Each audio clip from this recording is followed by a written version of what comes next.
कई बार ऐसा होता है कुछ अवार्ड नाइट्स में, कुछ अवार्ड वाले ऐसे फ़ोन करके कहते हैं कि अगर आप फिल्म मतलब अवार्ड नाइट में परफॉर्म करेंगे तो आधे पैसे लेंगे और आपको अवार्ड मिल दिया जाएगा। तो मैं बोला आप पूरे पैसे दे दीजिए, अवार्ड घर पे रख लीजिए जी।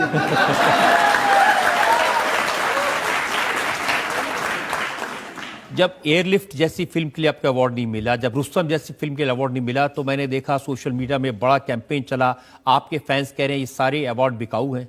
जी वो मैं नहीं कह सकता कि वो ऐसा क्यों कह रहे हैं, लेकिन ये उनका प्यार है, ये उनका बड़प्पन है बस। तो आपको लगता नहीं कुछ ले दे के? जी ले दे के अगर काम करना है तो मतलब उससे लानत वाली बात कोई नहीं है। बहुत बार हुआ था कि मौका ऐसा मैं कर सकता था चाहे तो, लेकिन मुझे करना नहीं है जी। मतलब ये कि ऑफर आया था कि पैसे दे दो, मैंने आपको अवार्ड बताया ले लो। ना शो में अगर आप आधे पैसे लेके परफॉर्म कर लें तो आपको मिल जाएगा एक। तो आप कर देते परफॉर्म, ले लेते अवार्ड, क्या हुआ? तो ये जज साहब ये सिखा रहे हैं मुझे।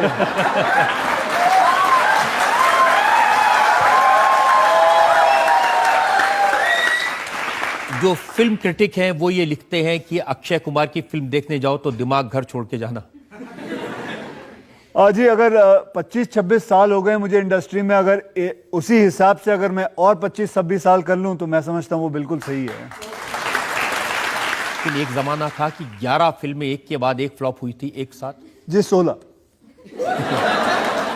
11 नहीं 16 हुई थी। मैं थोड़ी रियायत कर रहा था आपसे। ना जी रियायत बिल्कुल ना करें, आपने पहला प्रश्न पूछ के ही रियायत इतनी अच्छी दिखा दी। तो ये बताइए कि ये राज क्या है कि 16 फिल्में एक साथ फ्लॉप हो गई, उसके बाद भी आप हीरो बने रहे? सबसे कमाल की बात इस फिल्म इंडस्ट्री में ये है कि आप एक्टर 19-20 हो चल जाएगा, लेकिन इंसान सही होने चाहिए। सही वक्त पे आओ, आप सही वक्त पे काम करो, बी प्रोफेशनल इनफ एंड आप be a producers actor and you will never have any problem in this industry, because ये इंडस्ट्री बहुत दिल वाली है और खुले दिल से देती है। लेकिन अगर आप उसका ध्यान ना रखेंगे तो कईयों को मैंने देखा है, मेरा खुद का एक्सपीरियंस है, मैंने कईयों को देखा है ऊपर से गिरते हुए, एंड आई एम श्योर आप भी इतने लोगों को जानते हैं कि अगर आप प्रोफेशनल नहीं हैं, अगर आप ध्यान नहीं रखोगे अपने प्रोड्यूसर का, अगर आप मनमानी करोगे तो आपका डाउनफॉल आहिस्ते आहिस्ते आपको भी नहीं पता चलेगा कब हो जाएगा। कैसे मनमानी होती है, क्या करते हैं? मनमानी होती है टाइम पे ना आना, फिल्म को डिले करना, रिलीज अपने आप फाइनल करना, ये समझना कि आपको सब पता है, डायरेक्शन पे मतलब खुद ही बता देना कि क्या शॉट है, क्या कैसे करना है, क्या करना है।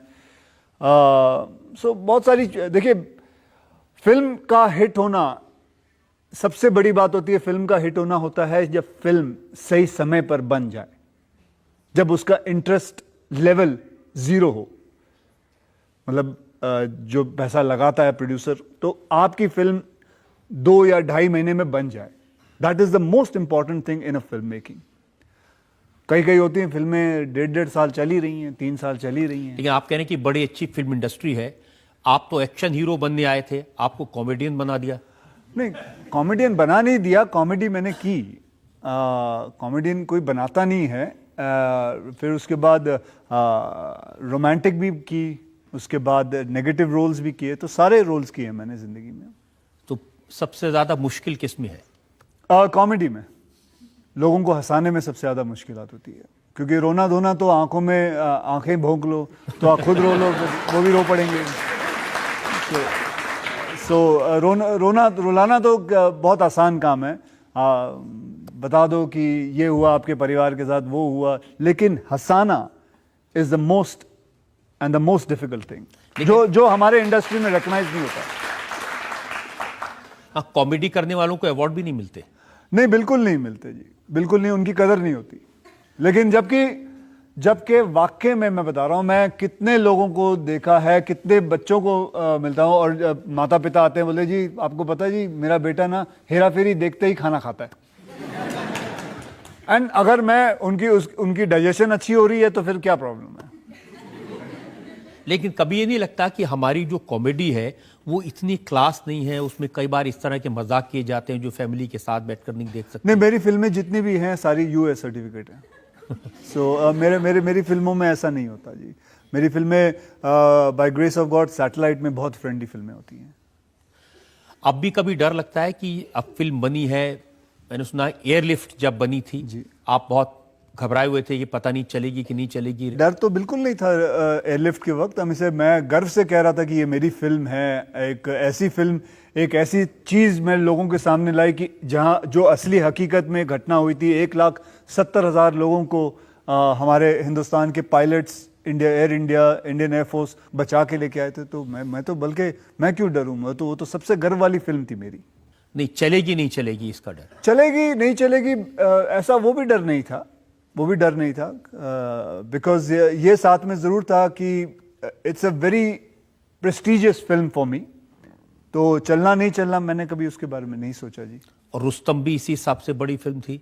रुस्तम भी थी बिल्कुल। It was again based on true facts of life and that is it. और आपको तो एक कम से कम अवार्ड नहीं मिला हो, लेकिन जनता ने तो रिवॉर्ड दिया। जनता ने दोनों फिल्मों को देखा। नहीं, वो देखा। हाउसफुल भी इस साल, पिछले साल रिलीज हुई थी, उसमें भी अवार्ड मिला, सॉरी रिवॉर्ड मिला। सो रिवॉर्ड की कोई चिंता नहीं है जी। रिवॉर्ड बहुत बढ़िया मिलता है। लेकिन आपको लगता नहीं कि 26 साल हो गए, 100 से ज्यादा फिल्में की हैं, लेकिन आज भी अवार्ड की दुनिया में, क्रिटिक्स की दुनिया में जो रेस्पेक्ट मिलनी चाहिए, रिकॉग्निशन मिलना चाहिए, कुछ तो करिए उसके लिए। मुझे नहीं लगता कि उसके अंदर इतनी चिंतित वाली बात हो। मुझे नहीं लगता सर कि उसके लिए मैं अपना मॉरल डाउन कर लूं या कुछ ऐसा कुछ सोच लूं कि यार ये बात गलत है जी, ये मुझे अवार्ड चाहिए। हाँ, थोड़ा बहुत कभी कभी वाइफ से ताना मिल जाता है कि look at my dad, look at my mom, they got national award, you have not received. So वो ठीक है, बस वो थोड़ी बहुत बात चुपती है, वरना आपकी बात या किसी और की बात बिल्कुल नहीं चुपती जी। परिट होती हैं, बड़े स्टार हैं, लोकप्रिय हैं, लेकिन ऐसा लगता है कि जैसे फिल्म इंडस्ट्री के मेंबर नहीं है, फिल्म इंडस्ट्री में मिसफिट है। वो कैसे जी, मैं समझा नहीं। वो ऐसे कि जो बड़े स्टार हैं वो रात भर पार्टी करते हैं, सुबह 4:30 बजे जब वो घर जा रहे होते हैं, आप सुबह 4 बजे उठ के 4:30 बजे काम के लिए निकल रहे होते हैं। तो वो रात को काम कर लेते हैं, फिर उसके बाद किसी ने तो काम करना उठ के। तो वो ऐसा होता है, कई बार होता है कि हम एक दूसरे को वेव करते हुए जा रहे होते हैं, मतलब क्योंकि मैं जब तब जिम जा रहा होता हूँ, वो आ रहे होते हैं कई लोग, and lot of time it happens कि तो उल्टी गंगा क्यों बहाते आप भी? मेरे को तो ऐसा पता नहीं ऐसा क्यों लग रहा है, मुझे यहाँ गलत चीजें सिखाने के लिए बुलाया गया। क्या आप पैसे खिलाओ, अवार्ड लो, आप रात को लेट उठा करो, मतलब लेट भर जागा करो।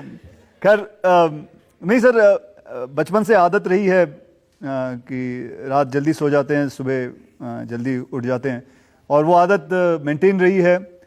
एंड मैं चाहता हूँ इस इंडस्ट्री में और कुछ साल काम करूँ। सो मैं चाहूँगा कि ये चीज़ को मैं फॉलो करता रहूँ, भले इसे आप मिसफिट कहें या फिट कहें। अब देखिए, ये मिसफिट है ना, जो बड़े स्टार हैं वो साल में एक फिल्म करते हैं, 200 करोड़ 300 करोड़ कमा लेते हैं। आप एक साल में 4 फिल्में कर रहे हैं। जी हो जाती हैं। मुझे एक फिल्म बनाने में करीबन कितने दिन लगते हैं? 35 दिन लगते हैं, 40 दिन लगते हैं, बन जाती है फिल्म। 365 दिन है, अगर 4 फिल्म के हिसाब से अगर 40 दिन का भी हिसाब ले लूं तो कितने में 40 × 4 160। 365 में से 160 गए, कितने? 205 दिन बच गए। हाँ जी, 5 और बन जाती हैं। ये लोग 9 फिल्में बनाने के लिए कह रहे हैं।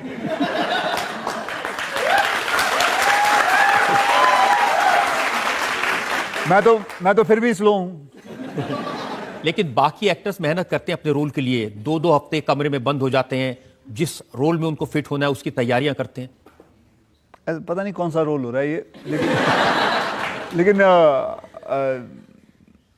मुझे महसूस नहीं हुआ इस चीज़ की। मैं समझता हूँ कि मुझे रोल मिलता है, मैं उसके ऊपर बिल्कुल अपने डायरेक्टर को फॉलो करता हूँ। एंड ज़्यादा से ज़्यादा मेरे लिए प्रॉब्लम आती है तो फर्स्ट डे की होती है कि फर्स्ट डे क्योंकि आप पहला दिन एक किरदार, नया किरदार आप खेलने वाले हैं, and you feel a little bit awkward, लेकिन सेकंड थर्ड डे तक वापस you become normal and you start playing that character much faster. बहुत सारे डायरेक्टर्स हैं, अब नाम मत पूछेगा, उन्होंने मुझे बताया कि चूंकि अक्षय कुमार इतनी सारी फिल्में कर रहे होते हैं, किरदार में घुसते नहीं है, तो डायलॉग याद नहीं रहते, कोई आदमी प्रॉम्प्ट करता है। गलत बात है, क्योंकि ऐसा कुछ नहीं है। हाँ, ये जरूर होता है कि मैं एक जन को बोल के रखता हूं कि प्रॉम्प्ट जरूर करना अगर कहीं भूल गया। ऐसा कोई भी पैदा नहीं हुआ जो रीटेक नहीं देता, लेकिन मैं चाहता हूं कि रीटेक कम हो, लोगों का टाइम बचे। अगर किसी की प्रॉम्प्टिंग से अगर वो टेक ओके हो जाता है और उसमें टाइम बचता है, तो उसमें बताइए क्या गलत बात है। कुल मिला के आप जल्दी इसलिए करते हैं ताकि ज्यादा फिल्म कर सके, ज्यादा पैसा कमा सके? बहुत बहुत वक्त है, ऐसा कुछ नहीं है, ऐसा कुछ नहीं है। देखिए आपको बताता हूं, चलिए आज आपके सामने एक मैथ्स का खुलासा होगा। आपको पता मिशन इम्पॉसिबल बनी थी टॉम क्रूज की, उसमें how much days did he shoot? 42 days. अब व्हेन ही शूट्स एक मिशन इम्पॉसिबल जैसी 42 days, so why should I take a 90 days और 100 डेज और 150 डेज? मुझे एक बात बताइए, एक बात बताता हूं। आप दर्जी के पास जाते हैं, दर्जी के पास जाके आप बोलते हैं कि मेरी एक शर्ट बना दीजिए, तो वो कहता है जी 4 मीटर कपड़ा, बराबर ना? 4 मीटर कपड़ा ही लगेगा, 2 मीटर में भी, हाँ अगर बाजुएं आपकी कमजोर हो तो 2 मीटर। लेकिन अगर वो बोले आपका पूरी थान में बनाऊंगा, तो वो काय का दर्जी? काय का दर्जी? फिल्में बननी चाहिए एक बजट में। आई एम श्योर आपका ये शो भी चल रहा है एक बजट के हिसाब से। आप you don't want to get over budgeted with it. और 1 घंटे का जो शो है वो 3.5 घंटे, 4 घंटे, 35 एंगल से और ले लो, ऊपर भी एक कैमरा लगा लो, फिर करते रहो सारी उम्र, यही बैठे रह के करते रहेंगे। फिर जब हॉलीवुड में फिल्में 40, 45, 50 दिन में बन जाती है, तो हम क्या कौन से 150 दिन में कर रहे हैं फिल्में? ये सही है कि जैसे दर्जी के थान का आप जिक्र कर रहे हैं, अक्षय कुमार प्रोड्यूसर को पहले कह देता है कि मेरी 80% फीस पहले दे दो, बाकी फिर देखा जाएगा, फिल्म चले ना चले। नहीं, ये गलत बात है, क्योंकि सारी फिल्में मैंने प्रोड्यूस की, अनलेस अनटिल मैं खुद को कह देता हूं आईने में जाके।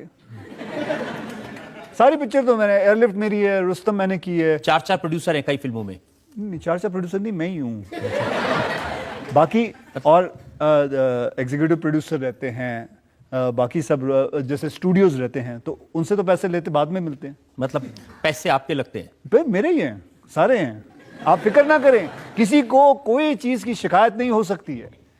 बाकायदा आज से 5-6 साल पहले से ही मैंने कई फिल्में जो हैं, ज्यादा करके 90% फिल्में मैं खुद ही प्रोड्यूस कर लेता हूं। तो खुद ही प्रोड्यूस करते हैं, खुद ही एक्टिंग करते हैं, खुद ही कमाते हैं, खुद ही घर चले जाते हैं।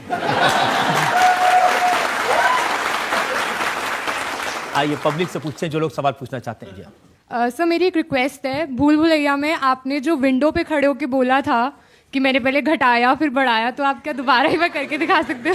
कहां से याद रहेगा? कुछ नहीं वो यहाँ ये याद नहीं है कल रात को क्या खाया था। हाँ जी। अब ये सीक्रेट भी बता दीजिए कि बाकी एक्टर्स को फिल्में पूरी करने में 100 दिन 150 दिन लग जाते हैं, आप 30-32 दिन में कैसे फिल्म पूरी कर लेते हैं? जी मैं बाकियों का तो जानता नहीं, बस इतना जानता हूं कि सही टाइम पे आओ, सही टाइम पे शूटिंग करो, सही टाइम पे फिल्में खत्म करो। कुछ 35, 40, 45, 50 दिन से ज्यादा फिल्म लग ही नहीं सकती, इससे ज्यादा वक्त लग ही नहीं सकता सर। आप हिसाब लगा लीजिए कि एक दिन में अगर आप 2.5 या 3 मिनट की शूटिंग करते हैं, सिर्फ 2.5-3 मिनट की, तो 50 दिन में कितने हुए? 150, यानी कि कितने हो गए? 2.5 घंटे की हो गई फिल्म। तो दिन में से 3 मिनट शूटिंग नहीं कर सकते, तो लानत है यार, बंद कर दो फिल्में। आप तो पूरा 1 घंटे का प्रोग्राम बना लेते हो 1 घंटे में। एक जमाना था जब जो एक्टर थे वो अगले दिन पहुंचते थे शूटिंग के लिए, चाहे वो राजेश खन्ना साहब थे, गोविंदा के बारे में हमने सुना, शत्रुघ्न सिन्हा के बारे में सुना, वो सुबह की शूटिंग होती थी, शाम को पहुंचते थे जी। लेकिन फिल्में तो तब भी बनती थी। हाँ, तब भी बनती थी, लेकिन वक्त भी उतना ही लगता था। पहले तो उस वक्त 2-2, 2.5 साल लगते थे। वो प्रोड्यूसर जो है वो अपने घर के जेवरात बेच आता था, माँ के मंगलसूत्र बेच आता था, पता नहीं क्या क्या, तो बहुत वक्त लगता। सर ये इतना आसान नहीं है फिल्म बनाना। फिल्म को आप जिंदगी में फ्लॉप, मैं समझता हूं फिल्म आपकी कभी जिंदगी में फ्लॉप नहीं हो सकती अगर आप वक्त पे फिल्म बना लें। आपकी कोई फिल्म फ्लॉप नहीं हो सकती। कुछ भी कर लीजिए। नहीं, आपका ये डिसिप्लिन अच्छा है और उम्मीद करते हैं कि बाकी लोग फिल्म इंडस्ट्री में इससे सीखेंगे। एक और ब्रेक के लिए हमें रुक। अगर रजत साहब आज इजाजत दे तो मैं रजत साहब से 2-3 सवाल करना चाहूंगा। आप वही बैठे बैठे पूछ लीजिए। आज बहुत सारे लोग की तमन्ना जिंदगी पर यही रही है मुझसे सवाल पूछना। सर मैं खड़ा हो जाऊं, सर खड़ा होकर पूछ लूं? आप बैठे बैठे ही पूछ सकते हैं। फील आएगा।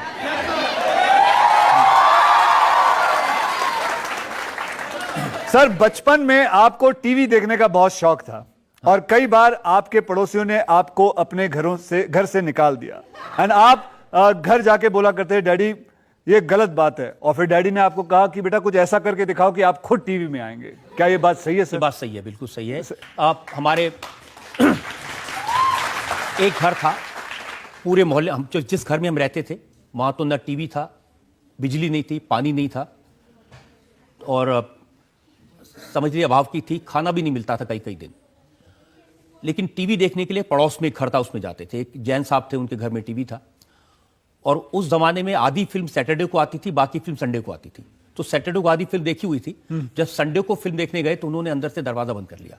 मैं वापस लौटा तो मेरी आंख में आंसू थे। तो बाबूजी ने पूछा कि क्या हुआ? तो मैंने कहा शहीद भगत सिंह की फिल्म थी, आधी देखी थी और आज देखने को उन्होंने दरवाजा बंद कर लिया। तो उन्होंने कहा किसी दूसरे के घर में किसी तीसरे को टीवी पर देखने जाते हो, अगर दम है तो कुछ ऐसा करो कि तुम टीवी पर आओ, लोग तुम्हें देखें। तो ये बात आपकी जानकारी बिल्कुल सही है। चलो मेरा खबरी सही है। सर आपके ऊपर ये एलिगेशन है सर कि आपके स्टिंग ऑपरेशन से हमारा बॉलीवुड बड़ा डरता है। सर ऐसा क्यों डराते हैं हम बॉलीवुड वालों को? ऐसा काम क्यों करते हैं बॉलीवुड वाले जो डरे किसी से? मैं तो अपने फिल्म इंडस्ट्री के लोगों से कहूंगा ऐसे काम ही मत करो कि किसी स्टिंग से, किसी कैमरे से डर लगे। खुली जिंदगी जियो, जैसे आप जीते हैं। ओके जी। सर आपके ऊपर एक आरोप है कि without a law degree you have become a lawyer of the nation. अब इसका तो मैं क्या कर सकता हूं, ये देश की जनता ने मुझे बना दिया जो कुछ बना हूं। तो बिना लॉ डिग्री के सर साहब बन गए हैं एक बहुत बड़े लॉयर और lawyer of the nation. Sir एक सवाल है, एलिगेशन है कि आप दूसरों की पैंट तो उतारते हैं लेकिन खुद सूट इटली वाले सिलवाते हो। सर क्या बात है? यह बात सही है कि जनता ने मुझे यही काम दिया है कि दूसरों को एक्सपोज करो, किसी की शर्ट उतारो, किसी की पैंट उतारो और खुद सूट में रहो। और वैसे आपको बताऊं कि मैं जहां तक मैं जानता हूं, मैं इनके हर प्रोग्राम देखता हूं और हर प्रोग्राम के अंदर एक अलग अलग नया इटालियन सूट रहता है और सूट इनके बड़े अच्छे और लाजवाब सूट रहते हैं। सर कहां सिलवाते हो ये सूट? सर ये इटली के सूट हैं? इटली के सूट हैं, ये बात सही है आपकी। चलिए बस मेरा यहां सिलसिला खत्म सर, अब आप पूछ लीजिए। अब आप ये बता दीजिए, ये जो जॉली एलएलबी में जो वकील बने हैं इसी तरह की वकालत की जैसे आपने मुझसे सवाल पूछा? नहीं सर, ये तो एक फ्रेंडली नाइसली वो वाले मतलब ये एलिगेशन भी नहीं है। ये लोगों को ये बताना है कि आप वाकई में what you are doing with a nation and you call people here और उनसे बातें पूछते हैं। कई बातें ऐसे मतलब लोग जो यहां बैठते हैं उनके फेस पे पता लगना शुरू हो जाता है कि कुछ गड़बड़ हुई है, कुछ गड़बड़ हुई है। और ऑडियंस आर वेरी स्मार्ट, वो यूं पकड़ लेती है। So that actually gives a very great thing out. मतलब आदमी समझ जाता है कि किस हिसाब का बंदा है ये।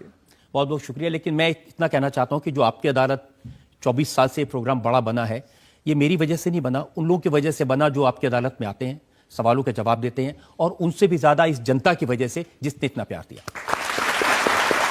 देश में कुछ भी घटना होती है, कमेंट करने के लिए अक्षय कुमार सबसे आगे होते हैं।